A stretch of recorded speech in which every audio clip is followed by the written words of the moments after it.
Okay, seniors homework 19, some hints for you. Okay, the first question, solve the equation. Now, the problem with this equation is that we have these numbers on the bottom, 4, 2 and 4.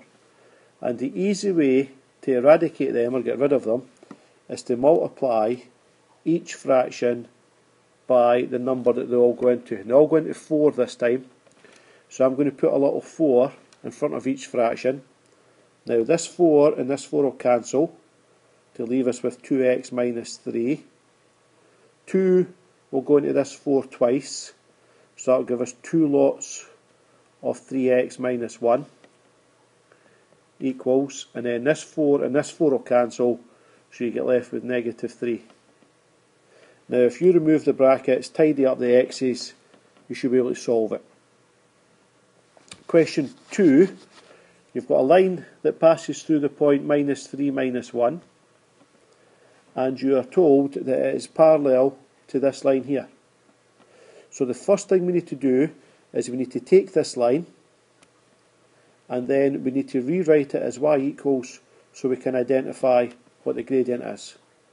So take the minus 2x over as positive 2x add 6, then divide by the 3 to give us y equals 2/3 x plus 2. Now you've identified what the gradient is. You know that that's the gradient m. So you know the gradient, you know your point AB, so you can now use y minus b equals mx minus a. Question 3, root 6 divided by root 2. Well, how do you rationalise the denominator? Multiply the top and bottom by root 2. So the top becomes root 12, the bottom becomes 2. That's not yet quite finished, because the root 12, that can be simplified. So simplify the top, do a bit of cancelling, and you should have your answer. Question 4, find the roots. How do we find the roots? Put the equation equal to 0 and factorise. So we're trying to find some numbers which multiplies up to be negative 60, and you add to get negative 4. That looks to me like x take away 15, x add. No, Mr. West, let's try that again. It looks to me it'll be like x take away 10, x add 6. So your roots are x equals 10 and x equals negative 6. So that's going to give you, on your diagram, that the graph crosses here at negative 6 and here at positive 10. The line of symmetry, we know, is halfway between them. So what's halfway between these numbers?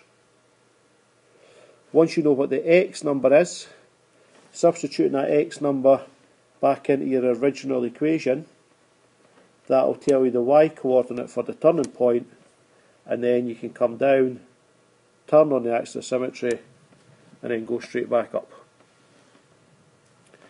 Question 5, the teddy bears. We need to find the linear scale factor. Now from the question, we know that this bear is 20 centimetres and this bear is 30 centimetres. Since we're going from the smallest to the biggest bear, then the linear scale factor is going to be 30 over 20, which is just 3 over 2 when you cancel it. So if that's the linear scale factor, we're looking for the volume scale factor, so we need to take the 3 over the 2 and we need to cube it. So get your answer for that and then times it by the 4 litres which is in the small bear to work out for how much is in the big bear. Question 6, draw these vectors. So vector u is 4 along and 3 down. So if we start here and we count 1, 2, 3, 4 along and 2 down, then we have vector v, which takes us to there. Now we've got 2 of those, so we need another one. And then we have a vector v, which is negative 2 minus 5, so that's 2 back, and then 1, 2, 3, 4, 5 down.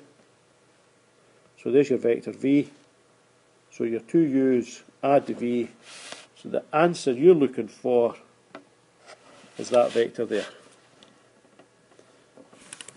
Okay, and if you do it in component form, you'll get an answer of two numbers, one above another. Then you can use those numbers in the Pythagoras formula to get the length for part B. Question 7.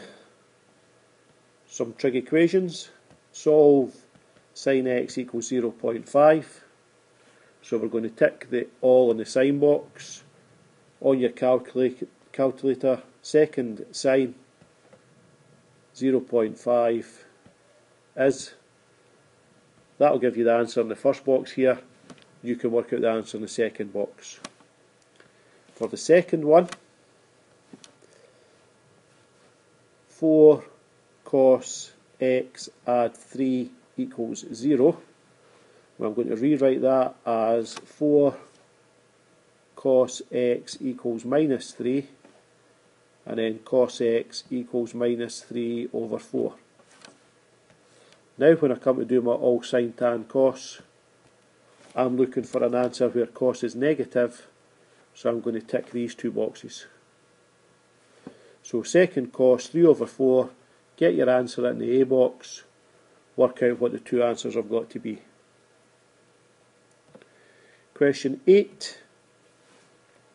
Give your answer correct to 2 decimal places. Now as soon as you see that in these questions, you know that you're going to have to use the formula negative b plus or minus square root of b squared minus 4ac all divided by 2a.